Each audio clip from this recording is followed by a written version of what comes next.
Buat kalian yang berpikir Alkitab itu tidak seru, kalian harus nonton sini. Selamat datang to Back to Bible Tea, di mana kita membahas segala isi di sini dan segala spicy things yang ada di dalamnya. Kita bakal balik jauh ke Raja Daud. Mari kita bahas. Kalian semua ingat di ceritanya tentang Daud, di mana dia itu setelah pakai tuh alatnya dia kena ke Goliat. Pas di sini Goliat meninggal, dia pakai pedangnya Goliat untuk slay his head, right? Remember bagaimana Daud menggunakan pisau Goliat untuk memenggal kepala Goliat. Ingat ya cerita itu? Itu menunjukkan bagaimana berkuasanya Tuhan dalam hidup Daud, dalam peperangan tersebut. Dibicarakan seperti ini. Ini kata-katanya Daud ya. Ini kata-katanya Daud waktu ngomong ke Goliat. Goliat tuh habis ngata-ngatain Daud. Di 1 Samuel ayat 17 ayat 40 sampai 58 itu judulnya perkelahian Daud dan Goliat. Daud tuh dikatain kayak gini nih sama Goliat, "Anjingkah aku, maka engkau mendatangi aku dengan tongkat?" Terus orang Filistin itu bilang gini, "Hadapilah aku, maka aku akan memberikan dagingmu kepada burung-burung di udara dan kepada binatang-binatang di padang." Dikatain tuh sama si Goliat kayak gitu. Tapi Daud tahu siapa Tuhannya. Daud ngomong kayak gini, "Engkau mendatangi aku dengan pedang dan tombak dan lembing, tapi aku mendatangi engkau dengan nama Tuhan semesta alam, Allah segala barisan Israel yang kau tantang itu. Hari ini juga Tuhan akan menyerahkan engkau ke dalam tanganku, dan aku akan mengalahkan engkau dan akan memenggal kepalamu dari tubuhmu. Hari ini juga aku akan memberikan mayatmu dan mayat tentara orang Filistin kepada burung-burung di udara, kepada binatang-binatang liar, supaya seluruh bumi tahu bahwa Israel mempunyai Allah, dan supaya segenap jemaah ini tahu bahwa Tuhan menyelamatkan bukan dengan pedang, bukan dengan lembing, sebab di tangan Tuhanlah pertempuran, dan Ia pun menyerahkan kamu ke dalam tangan kami." Long story short, Daud menang. Lalu yang dilakukan Daud adalah, dan Daud berlari mendapatkan orang Filistin itu, lalu berdiri di sebelahnya, diambilnyalah pedangnya, dihunusnya ke sarungnya, lalu menghabisi dia. Dipancungnya lah kepala orang Filistin tersebut dengan pedang itu. Habis itu, orang Filistin lihat pahlawan ini udah dibunuh. Larilah mereka ngacir kan. Begitu ceritanya kan. The interesting part adalah ketika kalian baca selanjutnya, Daud di Nob itu ada di 1 Samuel 21. Daud itu minta ke Ahimelek, "Ada pedang gak di sini? Aku baru kabur," gitu. Tapi dia nggak ngomong ya, dia nggak ngomong sama Ahimelek. Situasinya kayak gini, Daud tuh baru kabur dari Saul karena Saul mau ngebunuh dia. Dia nggak bawa apa-apa, nggak bawa makan, nggak bawa pedang juga. Akhirnya dia nanya ke Ahimelek, "Tidak adakah pedangmu di sini, tombak atau pedang? Sebab baik pedangku maupun senjataku tidak dapat kubawa karena perintah raja itu mendesak." Kemudian berkatalah imam itu, "Pedang Goliat orang Filistin yang kau pukul kala di lembah terbatin, itulah yang ada di sini, terbungkus dalam kain di belakang efod itu. Jika engkau hendak mengambilnya, ambillah. Yang lain tidak ada, hanya ini." This is so interesting, karena Tuhan adalah Tuhan yang pay attention to detail. Tuhan Yesus, Allah kita itu adalah yang peduli sama detail. Jadi kalau sampai kalian baca Alkitab tuh kalian harus baca ya, benar-benar fokus. Karena nggak ada yang kebetulan di Alkitab. The weapon that David used ketika dia lari dari Saul adalah the same weapon yang dia use, yang dia pakai waktu dia mengalahkan Goliat. Ini belum berbicara tentang apa? Ini berbicara tentang perkenanan Tuhan, tentang penyertaan Tuhan. Waktu itu si Goliat kan bilang kalau misalnya, "Sorry Daud, kamu bukan siapa-siapa, gue bakal bunuh lu dan gue bakal kasih makanan lu jadi makanan binatang-binatang." Tapi Daud bilang, "Engkau boleh mendatangi gue pakai pedang, tapi lu bakal kalah karena gue datangnya sama Tuhan, ya, Allah semesta alam, ya, yang punya Israel, semua dunia yang ciptain, gue bareng dia, lu bakal kalah." Dan benar terbukti, Goliat kalah. The cool thing adalah Allah Allah yang menggunakan segala sesuatu yang buruk, segala sesuatunya untuk hal baik. Segala sesuatu bahkan yang buruk nih ya, kayak pedang musuh nih, pedangnya Goliat kan sebenarnya ini dipakai Tuhan untuk kemuliaannya, untuk membunuh Goliat. Dan di sini kemudian di Nob, Daud pakai pedang itu untuk kemudian jadi pedang, satu-satunya pedang yang dia pakai ketika dia lari dari Saul, dia kabur dari Saul, dan dia kemudian berperang. Dan dia punya banyak glory lah. Perkenanan Tuhan ada di situ selanjutnya. Kalian baca sendiri, ini seru banget. Kenapa gue ngomongin soal pedang ini? Do you know that pedang musuh, pedang Goliat,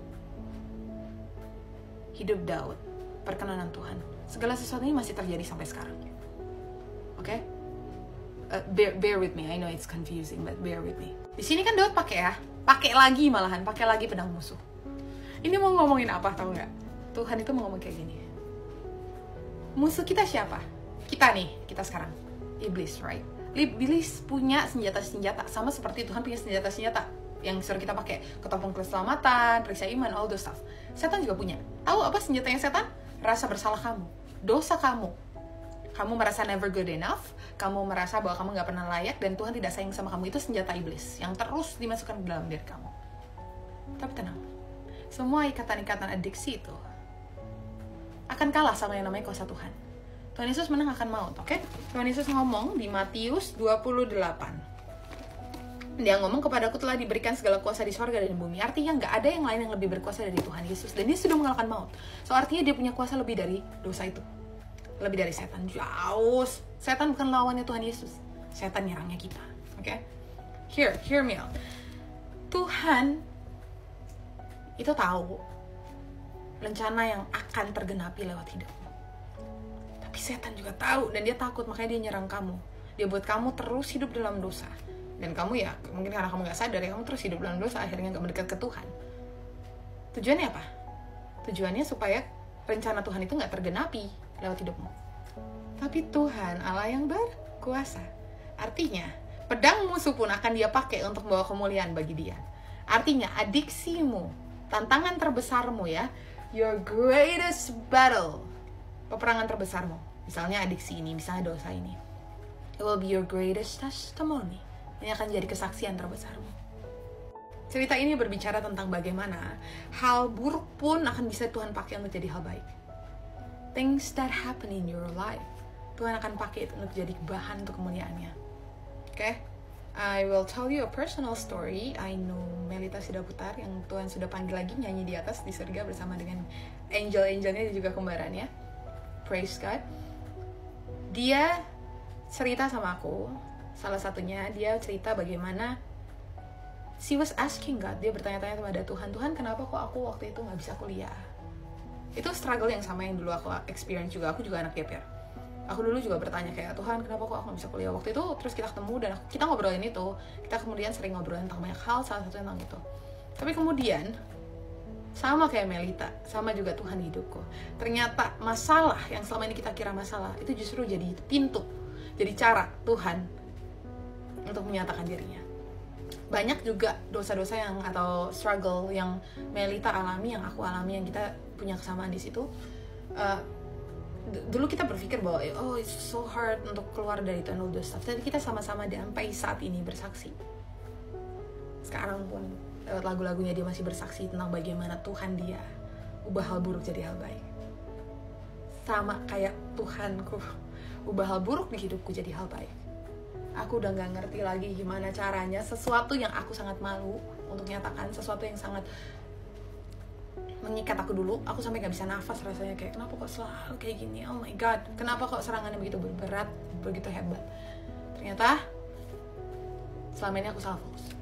Ternyata selama ini hal yang ada ini ternyata Tuhan mau pakai untuk sesuatu. Bukan berarti Tuhan setuju terhadap dosa ya, tapi dia bisa menggunakan apapun bahkan hal buruk itu untuk kemuliaannya.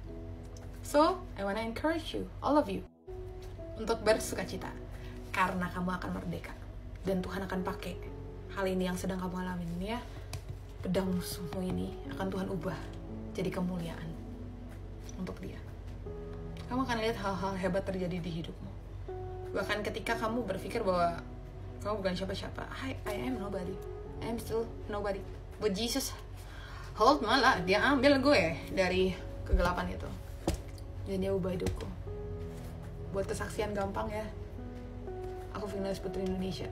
Somebody yang bukan siapa-siapa ini bisa jadi finalis Putri Indonesia. Aku masuk FK padahal aku adalah anak yang gak terlalu suka sains. Dan entah bagaimana Tuhan di zamanku ya waktu itu, pertama kalinya Pak Nadiem Kamarim membuat aturan berubah dari SBMPTN itu harus ada esaktanya, jadi cuma yang TPA doang sama bahasa Inggris, bahasa Indonesia. Makanya aku bisa masuk.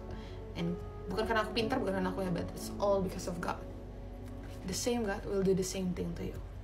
Okay? Believe Him. God bless you. Be free. Seru banget gitu kita makanya. Kapan-kapan kita bahas lagi selanjutnya. Read your Bible. Pray. Okay? Karena ketika kamu berdoa, Tuhan akan bukakan rahasia-rahasia. Like this one.